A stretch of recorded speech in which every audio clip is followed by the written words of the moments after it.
the world of Clair Obscur, old age is so not in vogue anymore. So not in vogue, in fact, that people whose age matches with the big glowing numbers on the huge quacking monolith in the distance, gamage, which is fancy talk for poofing into a bunch of pretty petals. I kid, of course. The gamage is 100% involuntary. The number goes down every year, changed by a monolithic figure known as the paintress. If watching huge swaths of the population just poof wasn't motivation enough, well, in a few years, snotty hormonal teens will be the ones governing the last scraps of humanity.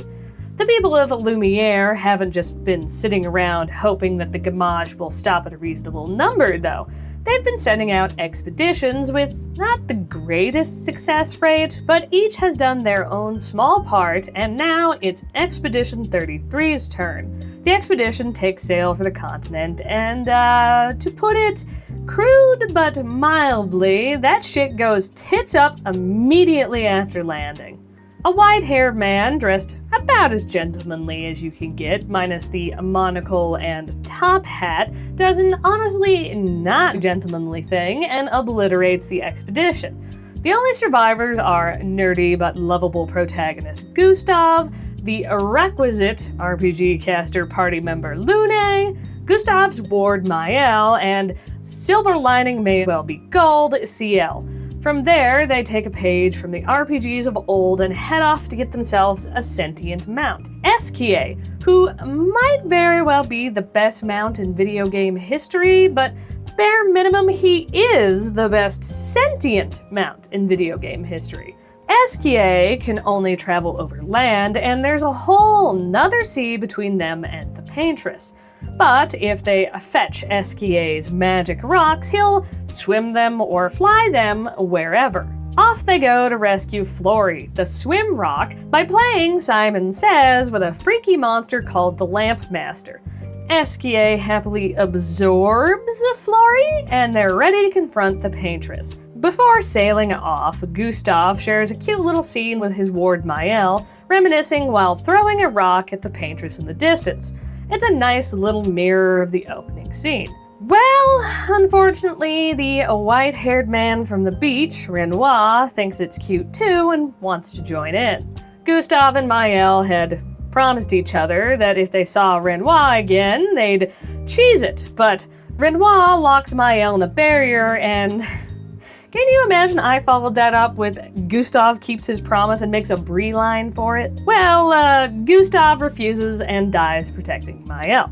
This is clearly meant to be one of the game's emotional high points, but this is about where I was going, uh-oh, because even here I realized the game wasn't grabbing me. Anyway, Renoir insists that it's all for the best. Dog, a coffin is not what's best for Mael's family. Verso, a man from the original expedition, confusingly dubbed Exposition Zero, arrives and threatens Renoir with a grayscale girl.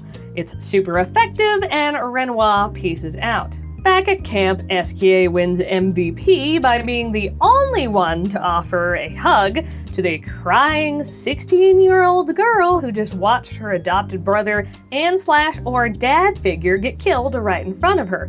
Seriously, ladies. Verso joins the group and tells them to actually get to the paintress, they'll first have to destroy her heart. He also suggests picking up the second best character in the game, Monoko. Sadly, he doesn't have a lot of plot relevance, but I love him anyway. In Old Lumiere, the group is split up thanks to a goof by Monoko. Mael ends up with Verso, but after a battle, somehow he's gone poof. She continues on alone and finds a manor. A strange figure opens the door for her, and oh, hey, Verso's back, and oh, boo, so is Renoir. We discover that Renoir is Verso's papa, and more poofing happens with the whole manor where the paintress's heart is, disappears. But there's another very RPG way for them to get to their goal. Kill 2 bosses and their optional sub-bosses to create a weapon powerful enough to destroy the barrier surrounding the paintress. Mission accomplished, the group fight the colossal paintress, but their attacks do nothing.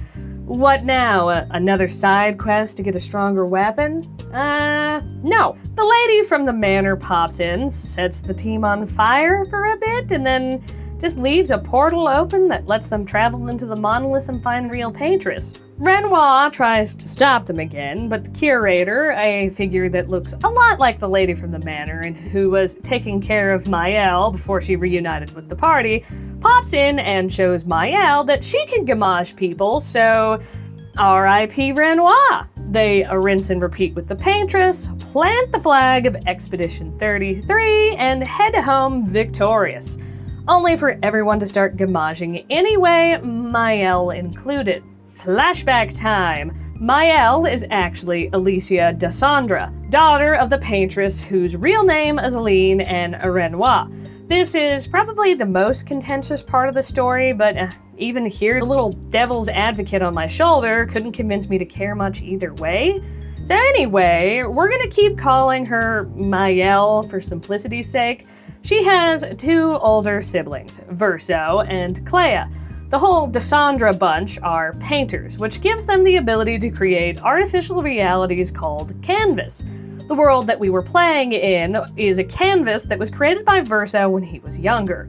After a fire where Verso died saving her, Maëlle was left scarred and mute.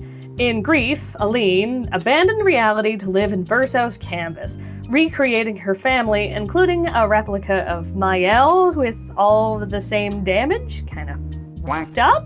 Ignoring all the other problems with this, being in the canvas for too long is damaging and potentially fatal. So, Clea asks Maëlle to go into the canvas to save their parents. Before she does, Maëlle hides the canvas so that their mother can't jump right back into her addiction. But as she enters the canvas, she is overwhelmed and reborn into the canvas world as the Maëlle that we know. Back in the present, Maëlle, now white-haired and dressed like her pre-canvas self, don't ask me how, tries to persuade Verso and Renoir to keep the canvas.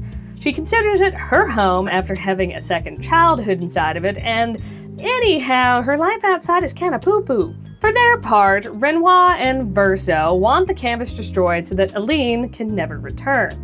Maëlle repaints Ciel and Lune, who were obviously pro keep the canvas. And heck, now that Maëlle is essentially a god, they can just resurrect all the gamaged people and it'll be great, right? They defeat Renoir, and we are allowed to decide the fate of the canvas. If we take Maëlle's side, she stays in the canvas to make sure it won't be destroyed. She resurrects and rebuilds, doing what her mother did, just with a different family.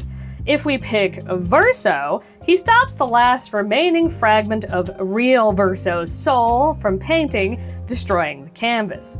Verso wants this not only to prevent Aline and Maëlle from abusing the canvas, but also for himself. Something that is very clear in Maëlle's ending, where he begs her to unpaint him because he doesn't want this life. It's got gorgeous graphics and music, the acting is fantastic, I enjoy the characters a lot, but the only way I can describe the plot is meh. It just didn't stick with me. I tried to pinpoint if there was a specific time, trope, or anything was to blame. I've seen people say that the Maëlle as a paintress twist is when the story was ruined for them, but for me, there was just never a time where I thought, boy, I can't wait to see what happens next.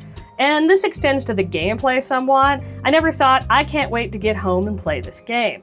The gameplay is fun, though by the end I was pretty worn out by the dodge and parry system, especially when there are unskippable long animations which make retrying a failed run just exhausting. Whatever the case, the amount of time I spent even to make a video of this length was more than enough for me. If you're interested in more, check out this video and I'll see you there.